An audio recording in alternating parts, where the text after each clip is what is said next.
vérité au cœur de l'information.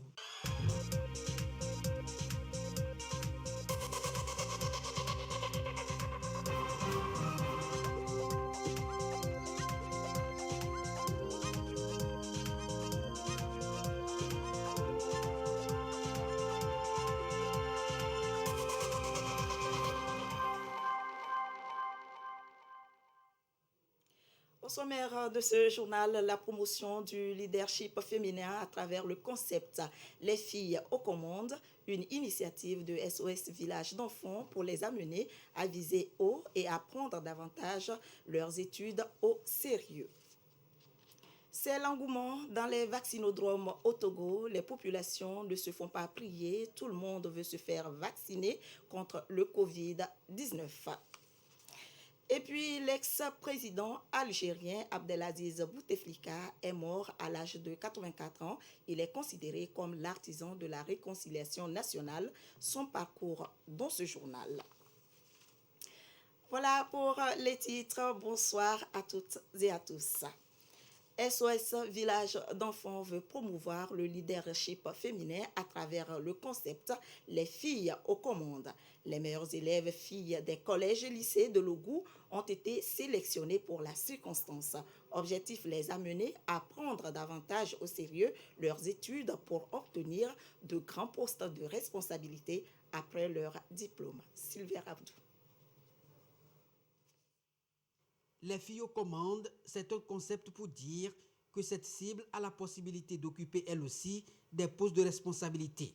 Cette jeune fille de 13 ans par exemple est une élève en classe de 3e qui ici occupe le bureau de la coordonnatrice de la Croix-Rouge Plateau comme responsable de cette structure.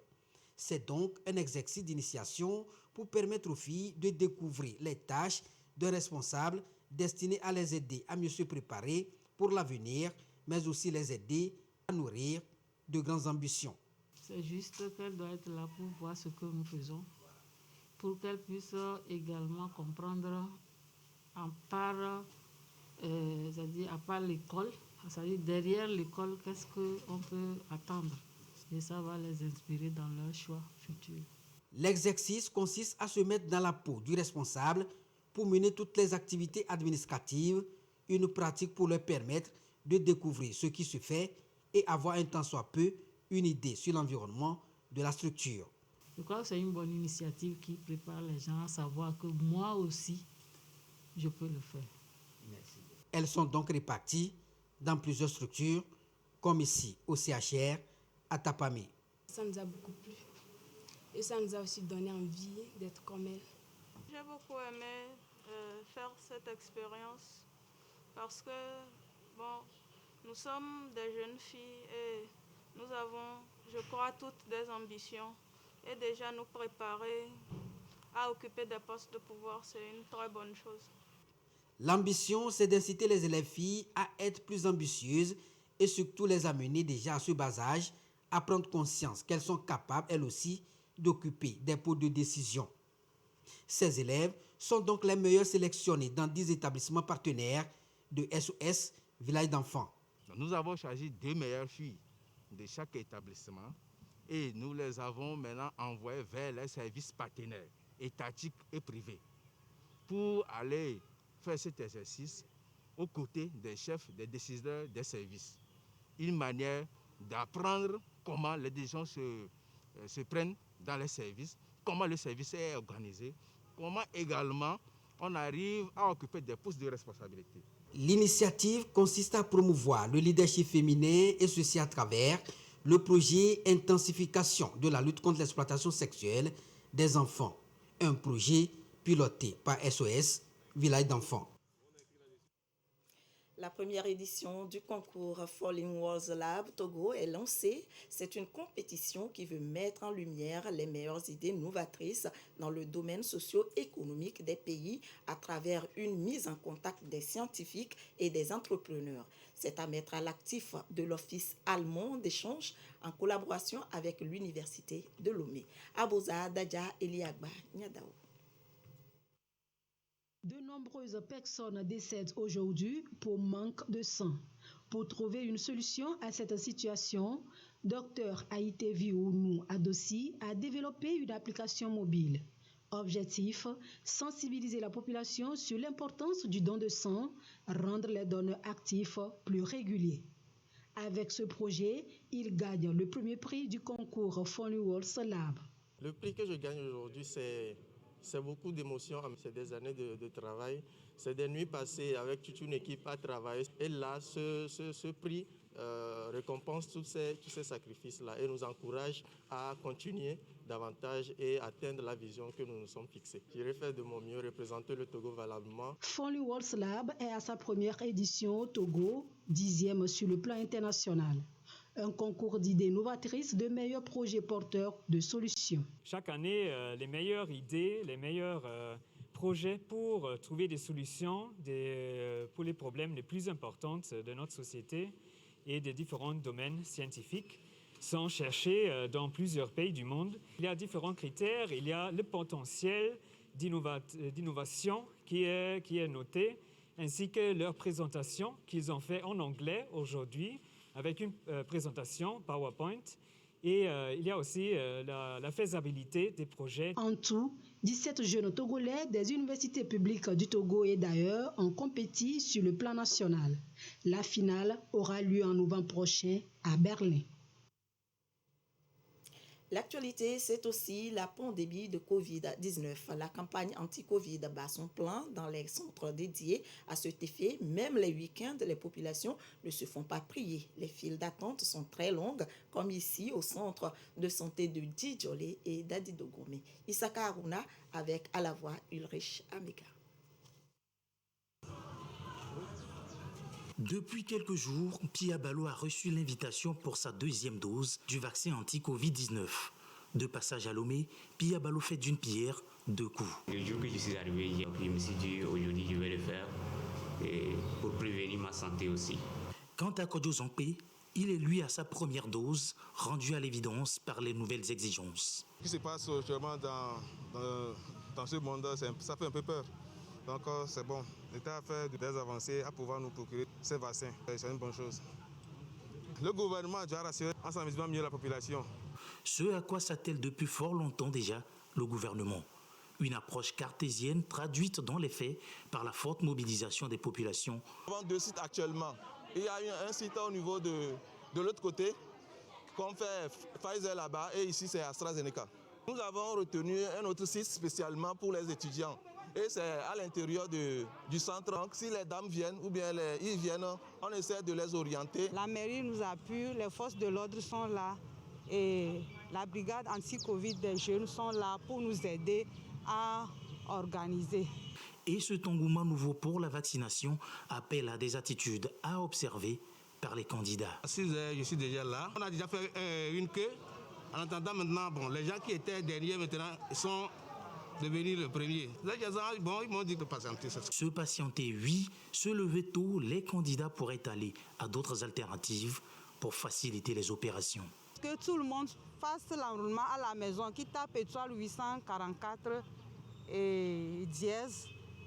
Avant d'arriver, ils font ça à la veille. Comme ça, quand ils arrivent le lendemain matin, le travail serait un peu relax. Pour s'enregistrer, il faut deux cartes, soit la carte d'identité est valide ou bien la carte d'électeur. Mais si quelqu'un n'a pas ces deux cartes, il peut se faire cautionner par un de ses proches qui a la carte d'identité valide ou bien la carte d'électeur. Et si l'engouement observé pour le vaccin se traduit également par un engouement pour le respect des gestes barrières, l'immunité collective sera bien plus vite au rendez-vous pour un retour rapide à la vie d'avant. Même constat à Annier, c'est l'affluence dans les vaccinodromes. Vous allez le voir tout à l'heure, nombreux sont ceux qui ont effectué le déplacement pour se faire administrer le vaccin anti-Covid. Sylvain Raptou. Des attentes ici et là pour se faire enregistrer et recevoir sa dose de vaccin contre la Covid-19. L'engouement est toujours palpable dans les vaccinodromes, comme ici au centre hospitalier préfectoral d'Anié, l'un des sites dédiés à cette vaccination dans le milieu. Midahwe Komi, après plusieurs hésitations, a décidé de prendre désormais sa première dose et le vaccin administré, l'AstraZeneca. Au début, j'aime pas pris la chose au sérieux. Mais bon, en voyant l'allure et la la propagation de la chose. Hier, je me suis décidé de venir me vacciner.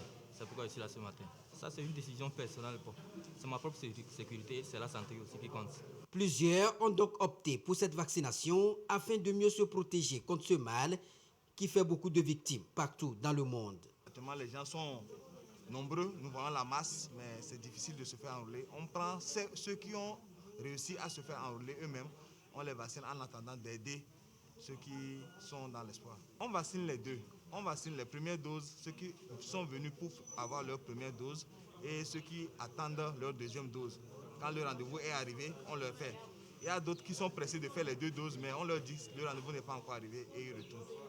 Une vaccination qui se déroulait bien, selon le président du comité local de Guépost. Oui, les gens sont très motivés, ils sont très motivés. Le seul problème que nous avons constaté, c'est au marché, quand nous y sommes passés, les femmes, pour la plupart, ont sollicité que l'équipe aille vers elles sur le marché. Et pourquoi elles nous disent qu'elles ont fait l'expérience? Quand elles viennent au centre ici, il faut former une queue et c'est pratiquement la demi-journée qui s'en va pour celles qui ont de la chance. Et pour d'autres, elles passent toute la journée entière sans être prises en compte. Alors que de l'autre côté, elles n'ont pas pu vendre quelque chose. Et donc, nous avons été aussi heureux de comprendre que le gouvernement envisage cela. Dès que ce serait possible, nous croyons que nous allons enrôler le maximum de nos populations. L'engouement autour de cette vaccination consiste pour les uns et les autres de jouer leur partition dans cette lutte commune, celle d'atteindre une immunité collective. Et à ce jour, samedi 18 septembre 2021, la situation de la pandémie au nouveau coronavirus au Togo se présente comme suit. Le nombre de cas confirmés est de 24 519, 150 nouveaux cas depuis hier. Le nombre de personnes guéries est de 20 165, 294 nouveaux guéris depuis hier. Le nombre de cas actifs est de 4 141. Le nombre de décès est de 213, 2 nouveaux décès depuis hier chez des personnes non vaccinées et porteuses de comorbidités. Et c'est signé le ministre de la Santé, de l'Hygiène publique et de l'Accès universel aux soins, professeur Moustapha Mijiawa. On en vient à ces audiences accordées par la chef du gouvernement, Victoire Tombega Dogbe, au coordonnateur résident du système des Nations Unies, M. Damien Mama, en fin de mission, est allé faire ses adieux au Premier ministre. Mme Victoire Tombega Dogbe s'est également entretenue avec l'ambassadeur du Japon au Togo résident en Côte d'Ivoire, Hideaki Kuramichu, sur 3 sujets, entre autres la signature d'un projet de développement socio-économique et alimentaire. Le point avec Komu Poyote. En fin de mission, le coordonnateur résident du système des Nations Unies, Damien Mama, est allé dire ses adieux au chef du gouvernement, Mme Victoire Tombega Dogbe. Occasion de faire le point des relations entre son institution et le Togo. J'ai eu le privilège pendant mon séjour ici d'avoir été témoin de plusieurs transformations historiques. Et la première qui saute à l'œil et qui est reconnue maintenant sur le plan mondial, ce sont les progrès très rapides et très accélérés que le pays a enregistrés sur le plan de l'environnement des affaires. J'ai eu l'occasion aussi de regarder un peu la transformation au niveau du leadership et du rôle des femmes. Et puis enfin, un élément extrêmement important, c'est le sérieux et la sensibilité que les autorités togolaises ont pour la question sociale et la question de réduction des inégalités et cet engagement à ne laisser personne de côté. Le Togo fait partie des pays qui ont réussi à rester debout malgré le fait qu'une grande partie du monde est à genoux. Donc je suis satisfait et admiratif des progrès qui ont été réalisés ici en si peu de temps. Et je voudrais profiter pour en féliciter ceux qui y ont travaillé. Il y a une chose fondamentale qui caractérise le Togo, c'est la place du cœur dans l'action. M. Damien Mama s'est félicité du séjour en terre togolaise pendant près de 4 ans. Ensuite, le chef du gouvernement a échangé avec l'ambassadeur du Japon au Togo avec résidence en Côte d'Ivoire. Les discussions ont porté sur 3 sujets. On a fait signer l'échange de notes sur le projet de développement économique et social et aussi l'aide alimentaire. Et le deuxième point, ça c'est en ce qui concerne l'élection dans l'organisation internationale. Au mois d'août dernier, il y avait des élections de directeur général de UPE. Et heureusement, le candidat japonais a gagné de ce poste. Là, le support de plusieurs pays et aussi des taureaux. J'ai transmis notre sens de gratitude, surtout de la part de le Premier ministre du Japon. Et troisième point, ça c'est concernant le TICAD. L'an prochain, 2022, le TICAD 8 se tiendra à Tunisie. Donc nous avons discuté un petit peu pour le processus. Madame le Premier ministre s'est félicitée de ces rencontres qui s'inscrivent dans la dynamique de la feuille de route gouvernementale. Un nouveau bureau pour l'association des anciens combattants et anciens militaires du Togo, réuni en assemblée générale extraordinaire élective ce samedi. Les différents délégués ont accordé leur voix au colonel à la retraite Balikou Makouya, qui va désormais diriger un bureau de 8 membres. Tout s'est déroulé sous la supervision de la ministre des Armées et de plusieurs hauts gradés des forces armées togolaises. Ulrich Amega. Anciens combattants et militaires réunis pour donner un souffle nouveau à l'association des anciens combattants et anciens militaires du Togo. À l'issue du vote des différents délégués venus de toute l'étendue du territoire national, 8 membres sont élus avec pour ambition de redynamiser les activités de cette association. À leur tête, le colonel à la retraite, Makouya Balikou. Devant la ministre des Armées et plusieurs hauts gradés des forces armées togolaises, le nouveau président du bureau promet d'œuvrer au renforcement des liens de fraternité d'armes entre les différents membres. Avec la mise en place de ce nouveau bureau, c'est une ère nouvelle qui s'ouvre pour l'association des anciens combattants et militaires du Togo. La ministre des Armées, Marguerite Essosim Kade, a tenu à le rappeler. La tâche sera immense, mais ensemble, ils y parviendront. D'ores et déjà, nous vous croyons à la hauteur de l'immense chantier qui vous attend pour la relance des activités de la Sakalito. Vous devez désormais être à l'écoute permanente de tous les membres de l'association pour travailler ensemble à l'atteinte des objectifs. Cela passe par un travail collégial et inclusif. Les idées des uns et des autres doivent être prises en compte pour avoir les meilleures décisions. Nous restons convaincus que c'est dans la cohésion que les grandes choses se réalisent. Le chef de l'État, son Excellence Fort Essosim Nyasimbe, nourrit de grandes ambitions pour toute la grande famille militaire dont vous êtes une partie intégrante. Nous lui réitérons notre différente reconnaissance pour sa vision et sa clairvoyance. Une clairvoyance dont le nouveau bureau doit s'inspirer pour les 3 années à venir. Le rayonnement de l'association en dépend. Actualité hors du Togo, Abdelaziz Bouteflika, l'homme qui est considéré comme l'artisan de la réconciliation ayant permis la paix en Algérie, s'est éteint. En Algérie, on pleure un grand homme que fut Abdelaziz Bouteflika, son parcours dans ce reportage de TV5 Monde. Ce 15 avril 1999, Yamin Zerwal passe la main à Abdelaziz Bouteflika. C'est l'espoir de l'Algérie. Le nouveau président doit ramener la paix dans le pays. Et peu importe s'il a été le seul candidat, si les 6 autres se sont retirés à cause des soupçons de fraude, il est élu avec 74% des voix. Bouteflika doit réussir à mettre un terme à la guerre et ses 150 000 morts de la décennie 90. Son idée, la concorde civile, l'amnistie pour les islamistes non coupables de crimes de sang, acceptée par référendum avec plus de 98% des suffrages. Alors Bouteflika, un homme de paix. La région de la Kabylie ne peut y croire. En 2001 et 2002, ces jeunes demandaient plus de liberté. L'armée a tiré, faisant plus d'100 de morts. Le pouvoir et la liberté verrouillés, c'est ce qu'il restera aussi de ce président. En novembre 2008, il change la constitution pour se permettre une nouvelle élection présidentielle. Il a donné la paix à l'Algérie. Il l'emporte avec 90% des voix sous les accusations de fraude véhiculées par l'opposition. Mais Abdelaziz Bouteflika est décidément solide. Il a le soutien de l'armée.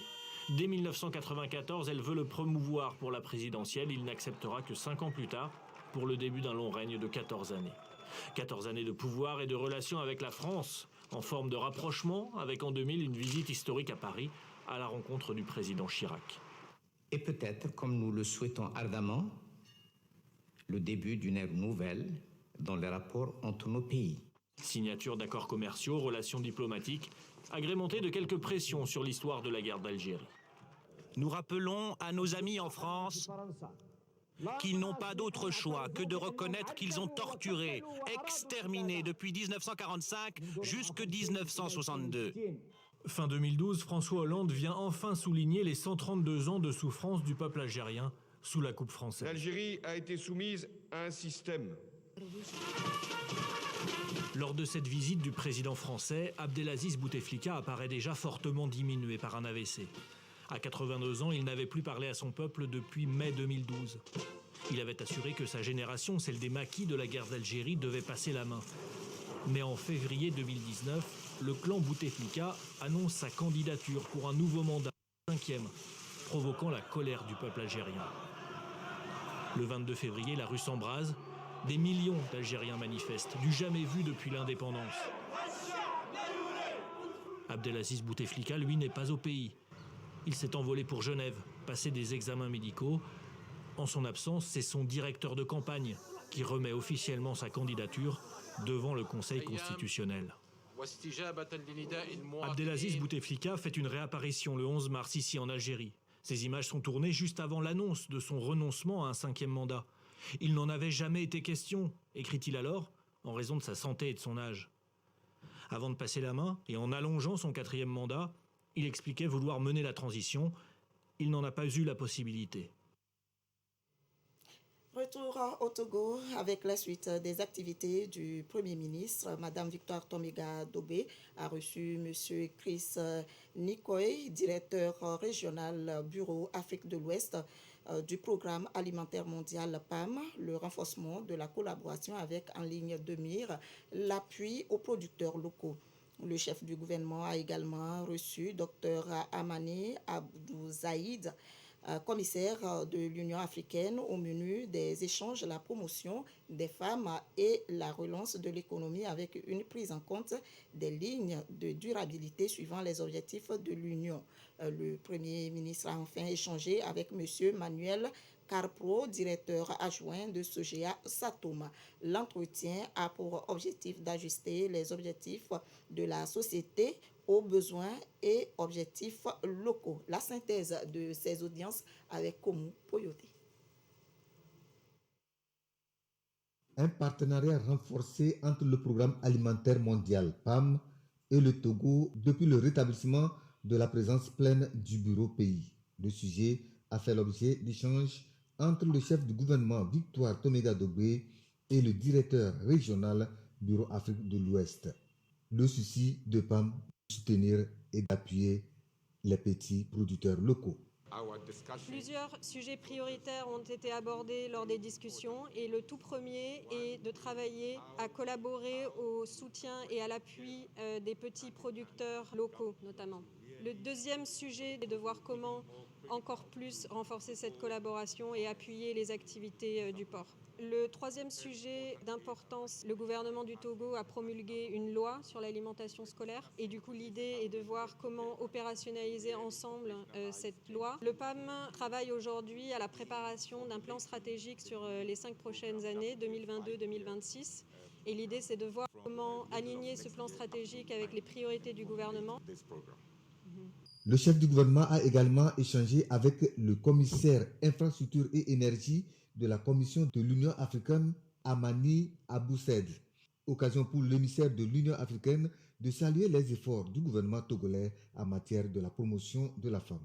Le Togo est le premier pays au niveau international pour les femmes en poste clé, en poste dirigeant. Donc c'est une très très grande fierté. L'audience avec Madame Premier ministre était aussi l'occasion d'échanger énormément sur les questions de relance économique, se basant sur les lignes et directives de durabilité et de numérisation.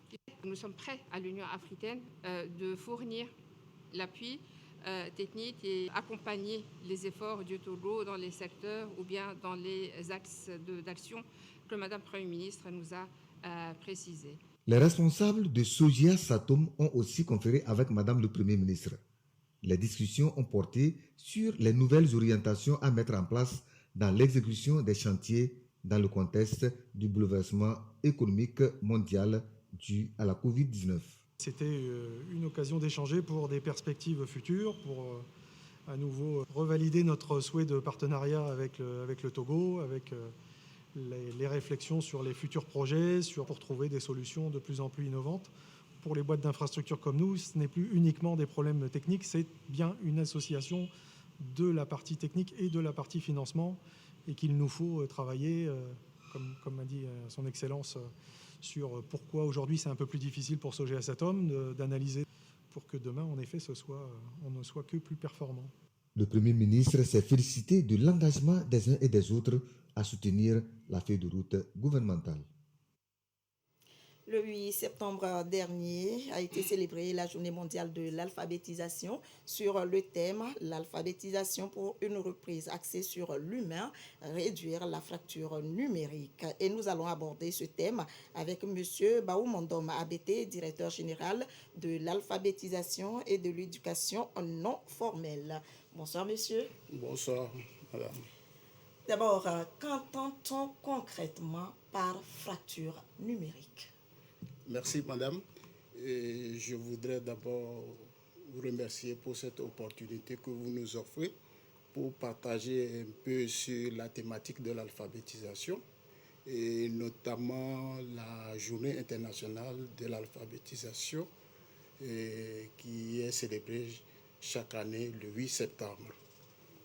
Et la célébration se fait toujours autour d'un thème qui est retenu. Donc le Togo, à l'instar des autres pays, le célèbre le 8 septembre. Le thème cette année, comme vous l'avez dit, c'est l'alphabétisation pour une reprise axée sur l'humain, réduire la fracture numérique. Le thème met en exergue l'ensemble des inégalités d'accès, d'usage de l'information, de la connectivité, des infrastructures adéquates, adaptées à cette crise de pandémie et la capacité de les utiliser. Les efforts du gouvernement et ses partenaires ont visé à assurer la continuité de l'enseignement-apprentissage dans cette crise. Mais il y a quelque temps, l'enseignement se faisait en présentiel. Voilà. Alors, avec la Covid, on est passé par le biais de l'enseignement à distance. C'est de faire en sorte que les apprenants, il n'y ait pas de rupture. Voilà. Alors, le passage rapide à l'enseignement à distance met un peu la lumière sur cette fracture. Les alphabétiseurs, nous appelons alphabétiseurs ceux qui enseignent. Je peux les appeler les enseignants de l'alphabétisation dans nos centres d'alphabétisation, si je peux le dire comme ça. Les apprenants, ils n'étaient pas préparés à cette situation. Donc, il y a lieu de faire en sorte que ce lien, il y ait un message qui passe très bien. Non, c'est de faire en sorte que ce soit l'enseignement à distance ou en présentiel, en respectant naturellement les mesures barrières, que les apprenants continuent toujours par apprendre. Et aujourd'hui, vous êtes sûr qu'ils maîtrisent quand même un peu les b.a.-ba d'éthique des technologies de la communication, de l'information et de la communication? Oui, voilà, même déjà les programmes, avant d'arriver à ce que nous pensons que nous devons faire pour améliorer, déjà dans nos programmes. Nous avons l'alphabétisation, nous le faisons en deux volets.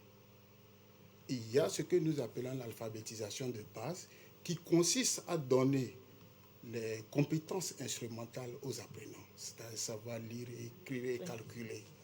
Et la deuxième phase que nous appelons la post-alpha, alphabétisation, s'agit de réinvestir ces compétences dans la vie active.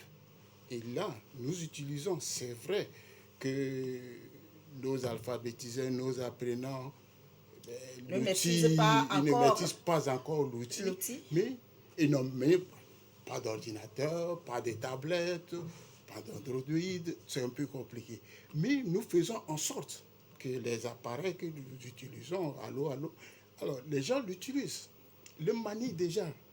C'est déjà un pas.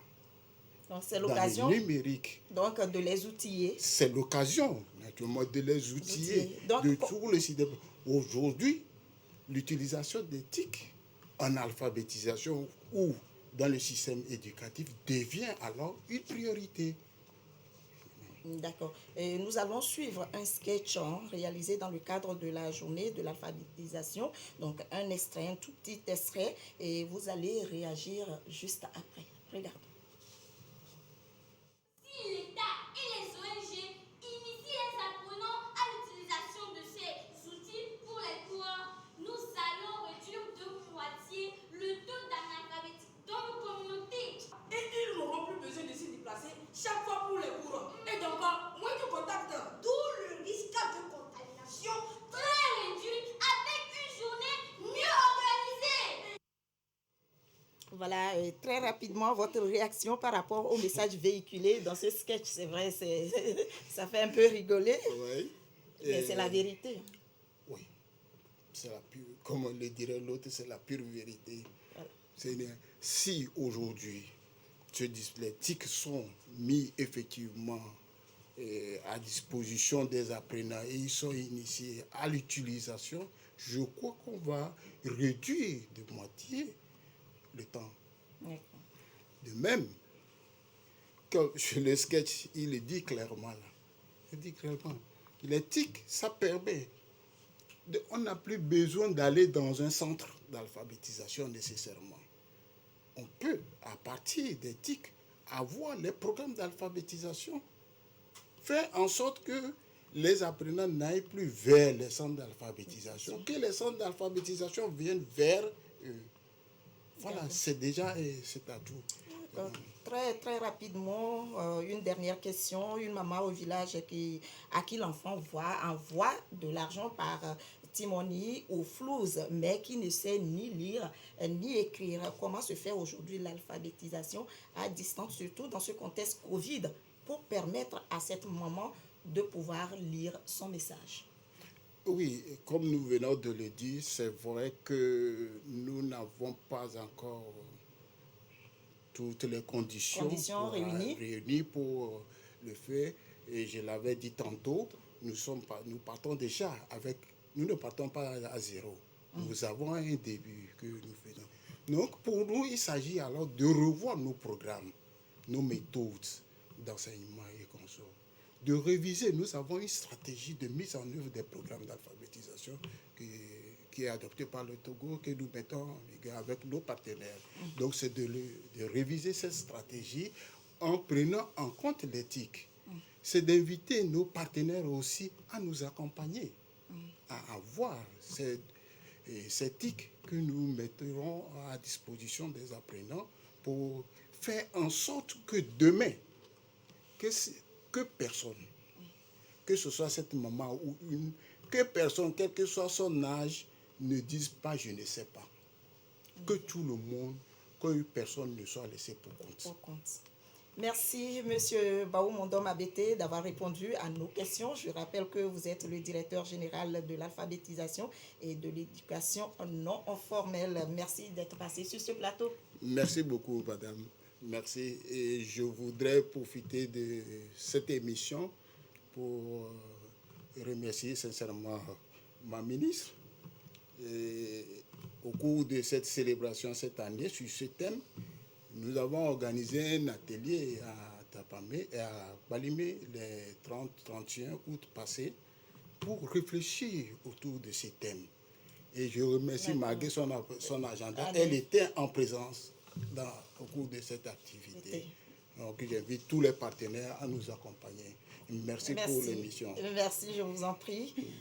Et le Togo a l'honneur à N'Djamena, nos 3 représentants au concours international génie en herbe OADA font forte sensation. Ils remportent la compétition avec brio face au Sénégal. En image ici de nos ambassadeurs étudiants. Après donc 2012 à Abidjan et 2017 à Dakar, le Togo confirme pour une 3e fois sa force en matière d'art oratoire. Le Togo s'en est donc sorti également avec le prix de la meilleure candidate du concours attribué à Raïl Mijiawa et se classe par la même occasion meilleur 2e pays de la compétition derrière la Côte d'Ivoire depuis 2009. Et voilà qui met fin à ce journal. Merci de nous avoir suivis. L'édition de 22h30 sera présentée par Abidenia Simbe. Je vous souhaite une très belle soirée, bon week-end et à très prochainement.